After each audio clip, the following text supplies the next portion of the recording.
Assalamualaikum warahmatullahi wabarakatuh. Waalaikumsalam warahmatullahi wabarakatuh. Assalamualaikum warahmatullahi wabarakatuh.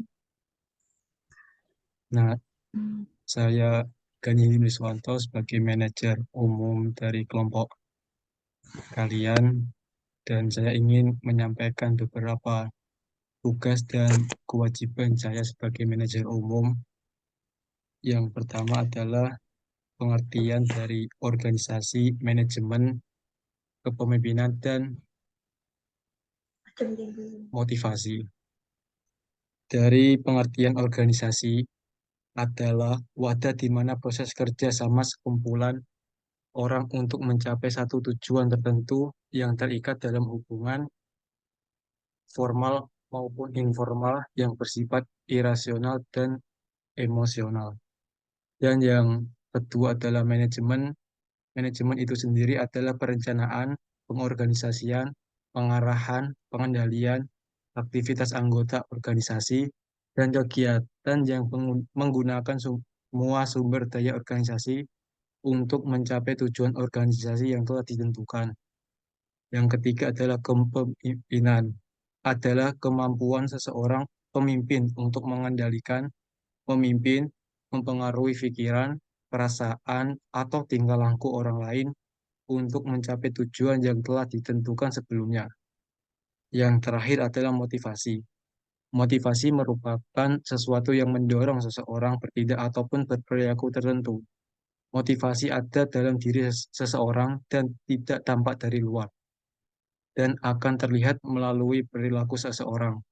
Motivasi membuat seseorang memulai, melaksanakan, dan mempertahankan kegiatan tertentu. Memahami motivasi merupakan tugas penting manajer karena manajer bertindak melalui orang lain. Manajer adalah seseorang yang mencapai tujuan organisasi dengan menggunakan orang lain. Nah, dari poin satu sudah terjawab. Saya akan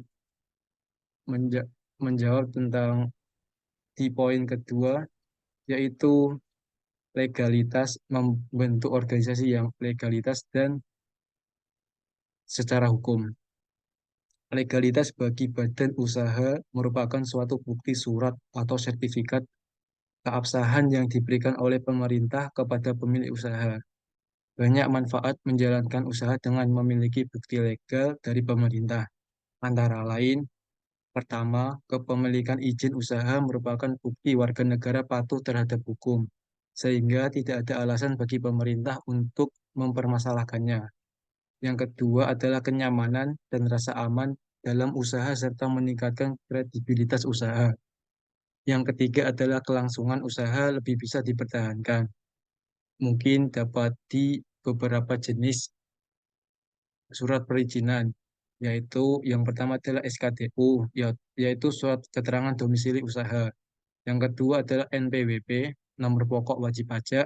Yang ketiga UD atau surat izin usaha dagang. Yang keempat SITU atau surat izin tempat usaha. Yang kelima surat izin prinsip. Yang keenam surat izin usaha industri atau SIUI. Yang ketujuh adalah surat izin usaha perdagangan atau SIUP. Yang kedelapan adalah tanda daftar perusahaan atau TDP. Yang kesembilan adalah surat izin mendirikan bangunan atau IMB. Yang kesepuluh adalah izin BPOM. Yang ke-11 yang terakhir pangan industri rumah tangga atau PIRT. Dan poin keempat, poin ketiga, manajemen yang baik sesuai prinsip dan fungsi. Manajemen yang baik adalah manajemen yang sensitif atau peka terhadap lingkungan. Jika lingkungan di era organisasi mengalami perubahan, maka manajemen yang baik akan peka dan menyesuaikan perubahan yang terjadi di lingkungan tersebut. Karena menjadi bagian dari lingkungannya, manajer mempunyai tugas ganda. Tugas manajer tidak hanya mencapai tujuan organisasi, misal memperoleh keuntungan, tetapi juga harus ikut berkontribusi ke masyarakat. Dengan kata lain, manajer juga harus sadar akan tanggung jawab sosialnya. Manajer diharapkan bisa membantu perkembangan masyarakat tempat organisasi tersebut hidup. Yang poin keempat yaitu menjadi pemimpin yang berintegritas. Untuk menjadi pemimpin yang baik, perlu penerapan kepemimpinan yang dibutuhkan oleh anggota dan unit usaha. perlu adanya analisis secara menyeluruh terkait lingkungan kerja dan karyawan. Sesuai hasil diskusi, kepemimpinan yang baik adalah dengan menerapkan kepemimpinan demokrasi, yaitu terbuka terhadap pendapat karyawan, tidak bersikap kaku terhadap bawahan, sehingga menimbulkan komunikasi dua arah antara manajer umum dengan manajer bidang lainnya. Hal ini diharapkan terjadi kerjasama yang interaktif supaya terjadi keselarasan tujuan dalam organisasi itu sendiri. Yang terakhir adalah poin kelima, memberikan motivasi yang baik terhadap anggota. Untuk memberikan motivasi yang membangun kepada anggota organisasi, diperlukan adanya pendekatan human resource management, di mana kepentingan karyawan juga didengar oleh pimpinan. Perusahaan tidak semata-mata mengambil keuntungan dari aktivitas bisnis, melainkan juga menjaga mental karyawan melalui dorongan psikologi yang positif dan pemberian prestasi atau penghargaan, memberikan rasa percaya dan tanggung jawab atau kesempatan yang luas bagi karyawan untuk mengambil keputusan dalam menyelesaikan pekerjaan dapat membangun semangat kerja karyawan.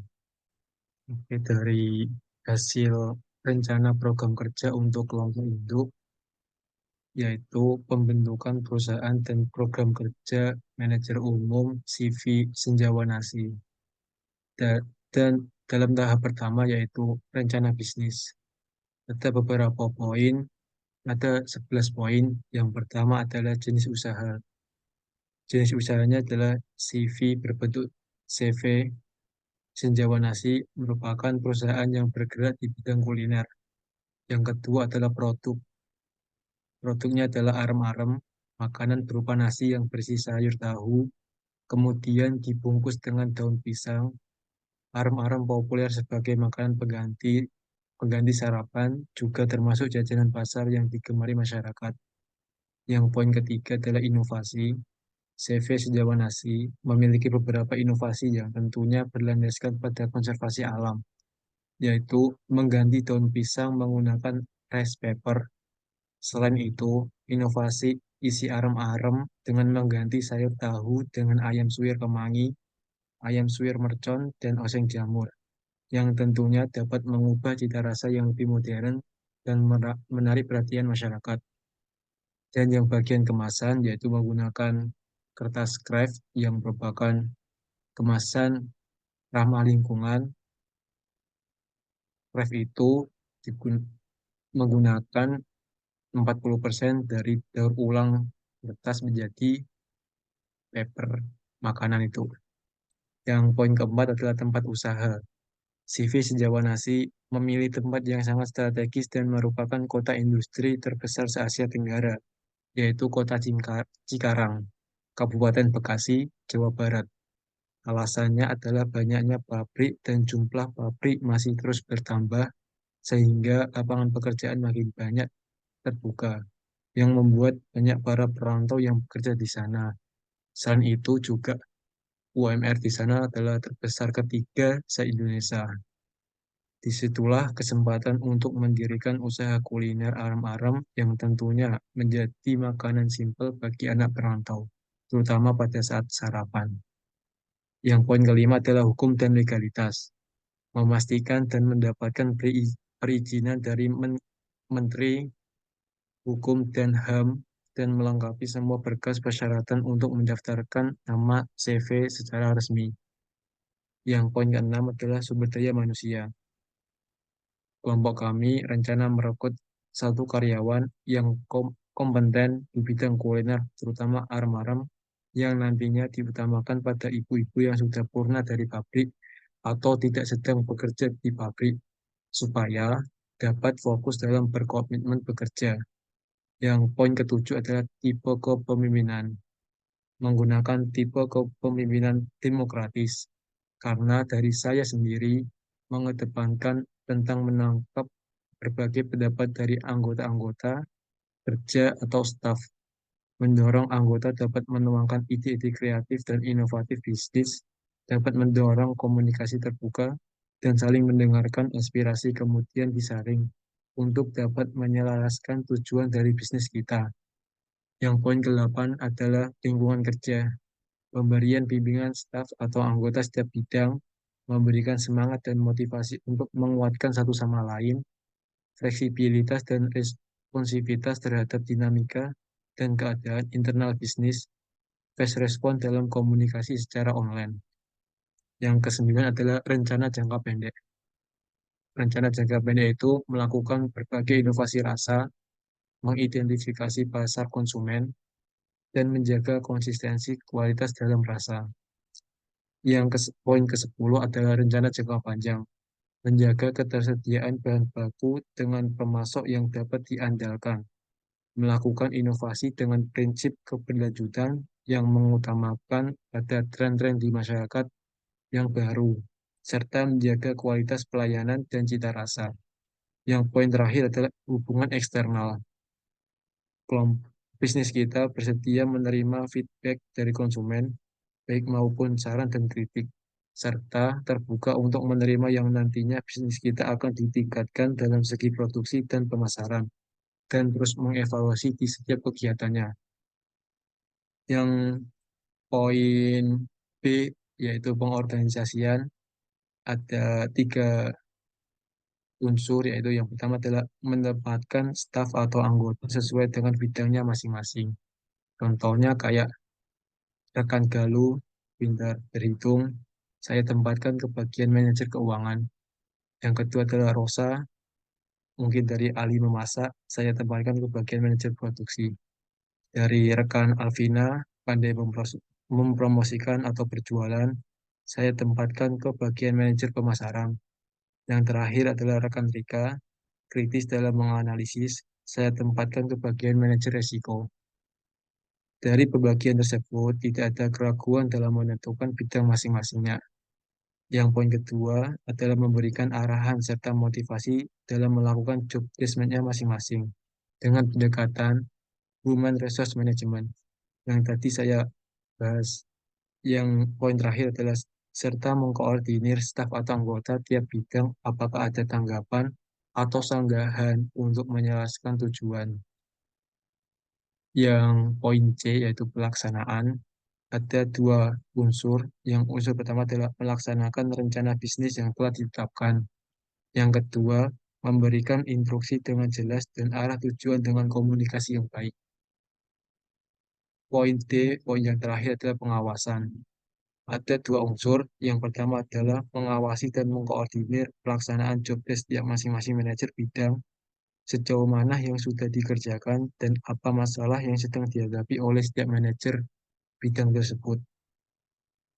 Dan yang unsur kedua adalah memastikan bahwa kegiatan bisnis yang hendak dilakukan sudah sesuai dengan rencana.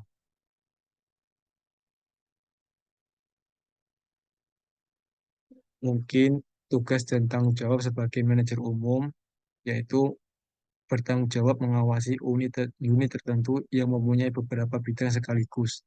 Tugas dari manajer umum adalah menentukan tujuan, strategi, dan kebijakan perusahaan secara umum, yang kemudian akan dijelaskan secara spesifik oleh manajer di bawahnya.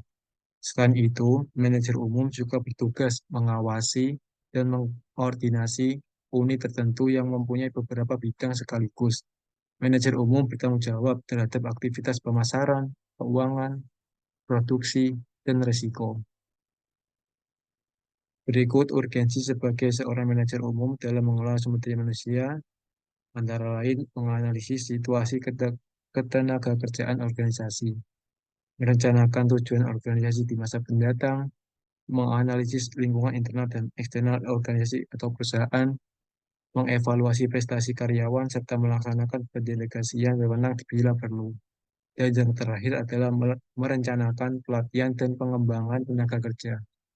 Mungkin dari hasil manajer umum dari saya cukup sekian. Mungkin ada yang ditanyakan atau